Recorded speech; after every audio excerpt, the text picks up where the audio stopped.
Doctor साहब, इस वक्त जो हम लोग देख रहे हैं, जो सिचुएशन सामने आ रही है, रवा माली साल के दौरान पाकिस्तान को कर्जों की सूद समेत अदायगी के लिए 25 अरब डॉलर दरकार हैं। अब इस रकम का बंदोबस्त करना डेफिनेटली एक बहुत बड़ा चैलेंज है। आपको लगता है कि ये रकम जो है वो गवर्नमेंट की तरफ से, निगरान सेटअप की तरफ से अरेंज हो जाएगी? दो कि हमने देखा है कि दिसंबर के आखिर तक 2 अरब डॉलर का नया कर्जा भी हमें मिलने वाला है। देखें, बात यह है कि मेरा ये ख्याल है कि ये सिर्फ डिप्लोमेटिक इश्यूज हैं। अगर तो हुकूमतों से लिए हुए हैं ये कर्जे, तो फिर तो वो डेफर हो जाएंगे, आगे चले जाएंगे, शरह सूद बढ़ जाएगी, IMF से भी और वर्ल्ड बैंक से भी वो डेफर हो जाएंगे। मगर अगर वो पब्लिक से लिए हुए हैं, कुछ मेरा ख्याल 4 बिलियन इस किस्म के हैं, तो फिर जरा वहां मुश्किल होगी। मगर वो भी अभी आपके पास हैं कुछ महीने, पाकिस्तानी अगर पैसे भेज दें तो वो भी कवर हो जाएंगे, बट डिफॉल्ट नहीं होता। हम कहीं ना कहीं चीजों को कवर कर लेंगे इस लेवल में। ये और बात है कि मुश्किलें बढ़ जाएंगी कौम के लिए।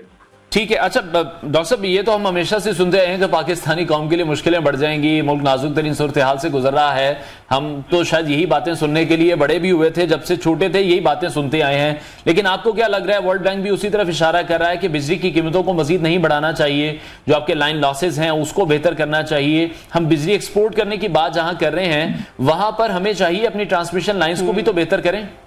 देखें, बात यह है कि असल इशू तो सिर्फ ट्रांसमिशन लाइन नहीं है, टेक्नोलॉजी है जी। क्योंकि इस वक्त जो आप 1 रुपया डालते हैं बिजली के प्रोडक्शन में, 25 पैसे की बिजली पैदा होती है। बहुत पुरानी है मशीनें, तो हमें और लाइन लॉसेस, हमें ये जो मुफ्त बिजली देते हैं महलकारों और मिनिस्टरों को, वो भी बंद करनी पड़ेंगी। हमें जो है रैशनलाइज करना पड़ेगा। हमें कहीं ना कहीं सोलर और विंड और पानी पे जाना पड़ेगा। हमारे पास न्यूक्लियर भी है। हमें रिस्ट्रक्चर करना पड़ेगा अपने सारे बिजली के इश्यूज को। मगर जो बात वर्ल्ड बैंक ने भी कही है, और मैं भी ये कहता हूँ कि लॉन्ग टर्म पॉलिसीज बनाएं, इंडस्ट्रियलाइजेशन करें, लोगों को तालीम दें, इंस्टीट्यूशनल, ये सारी बातें अभी भी वर्ल्ड बैंक ने कल की हैं। हम बड़ी देर से कह रहे हैं, मगर जो भी हुकूमत आ रही है वो शॉर्ट टर्म पॉलिसीज लेती है। तो अब शॉर्ट टर्म पॉलिसीज नहीं चलेंगी। अब आपको बड़ी सीरियसली रिस्ट्रक्चर करना पड़ेगा, मार्केट इकोनॉमी पे इंकसार करना पड़ेगा, गवर्नमेंट को छोटा करना पड़ेगा, टैक्स सिस्टम को रैशनलाइज करना पड़ेगा, और बिजली जिस तरह आप कह रहे हैं और पानी, एग्रीकल्चर को रैशनलाइज करना पड़ेगा। इसके लिए लॉन्ग टर्म पॉलिसीज आपको देनी पड़ेंगी, वो इलेक्टेड गवर्नमेंट हो या सिलेक्टेड गवर्नमेंट हो, इशू नहीं है। इशू तो पॉलिसीज है जो कंसिस्टेंट हो और प्रो पीपल हो, प्रो इकोनॉमी हो। सर, ये प्रो पीपल जो सिचुएशन है, प्रो इकोनॉमिक जो पॉलिसीज हैं, ये कैसे आपको लगता है कि कंटिन्यूटी में रहेंगी? क्योंकि अभी निगरान सेटअप में मौजूद हमारे निगरान वज़ीर-ए-आज़म है, वो आर्मी चीफ के साथ दौरे मुत्तहिदा अरब अमारात पर हैं, और ऐसे में कहा जा रहा है कि 20 से 25 अरब डॉलर की जो सरमायाकारी है वो पाकिस्तान में होने जा रही है। मुख्तलिफ सेक्टर्स इसके अंदर आते हैं। कितना एडवांटेज मिलेगा हमारी इकोनॉमी को? देखें, ये तो वो डॉक्यूमेंट्स बाहर आएंगे, ट्रांसपेरेंसी होगी, तो फिर पता लगेगा कि ये माइनिंग में पैसे लगे हैं, सड़कों पे लगे हैं, या इंडस्ट्रियलाइजेशन पे लगे हैं, स्ट्रक्चर पे लगे हैं। सवाल तो वही है कि एजुकेशन पे लगे हैं। मगर अगर आप 21वीं सदी की एजुकेशन नहीं देंगे तो जो मर्जी कर लें आप, सरमायाकारी आ भी जाएगी तो कुछ नहीं होगा। अगर आप इंस्टीट्यूशनल ये जो ब्यूरोक्रेटिक हर्डल्स हैं इनको रिमूव नहीं करेंगे, तो ये 25 बिलियन जो है ये भी लॉन्ग टर्म ही है, कुछ सालों में तो नहीं आएगा ना ये।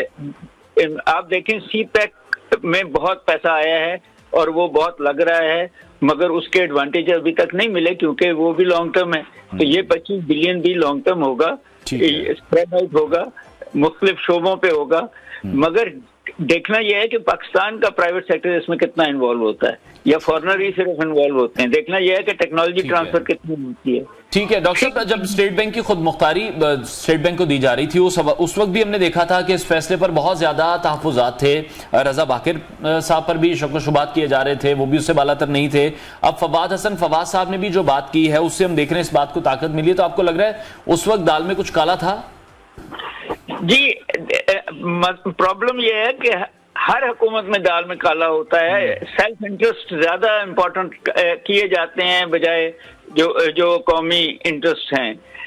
स्टेट बैंक की ऑटोनॉमी इम्पोर्टेंट थी, मगर वो जो उनको लीगल कवर दे दिया वो इलीगल था। वो जो अब पता लगा कि सेनेट में कि एक एक महीने की उनकी तनख्वाहें दूसरों के साल की तनख्वाहों के बराबर हैं, वो एक गरीब मुल्क के लिए ठीक नहीं है। आपको रैशनलाइज करना पड़ेगा ना कि एक एवरेज तनख्वाहें मिलें और फिर आप काम कर सकें। ये तो नहीं हो सकता कि आप गलतियां भी करें और फिर माफ भी हो जाएं और फिर तनख्वाहें भी लें और फिर मुल्क को भी छोड़ दें। ये हम रजा बाकर जैसे जो इकोनॉमिक हिटमैन है अब हम अफोर्ड नहीं कर सकते। हमें नेशनल इंटरेस्ट को बड़ी सीरियसली। तो सर ये हुकूमतें इस बारे में सोचती क्यों नहीं है? हमने देखा कि पीडीएफ गवर्नमेंट ने भी इस सिलसिले में कोई इक़दामात नहीं उठाए, कोई फैसला साजी नहीं की। आपको लगता है कि आने वाली जो भी मौजूदा हुकूमत होगी मुस्तकबिल की, वो इस बारे में कोई फैसला कर पाएगी स्टेट बैंक की खुदमुख्तारी के हवाले से? देखें, अगर तो इलेक्शन प्रो पीपल हैं तो फिर तो होगा, मगर अगर ये सिलेक्टेड ही होंगे, पहले से फैसले ही हुए होंगे तो, और IMF या दूसरी ताकतों के जो है प्रेशर पे आप अपनी पॉलिटिकल डायरेक्शन बनाएंगे तो फिर वो नेशनल इंटरेस्ट के खिलाफ होगा और ये फैसले नहीं हो सकेंगे। सवाल वही है कि जब तक ये सारी पॉलिटिकल पार्टीज अपने मैनिफेस्टो में एक इकोनॉमिक प्लान नहीं देते, हमें पता नहीं लगता कि ये चाहते क्या हैं। इंफ्रास्ट्रक्चर को, बिजली को रैशनलाइज कैसे करना है, ब्यूरोक्रेटिक रिफॉर्म्स, लीगल रिफॉर्म्स कैसे करने हैं।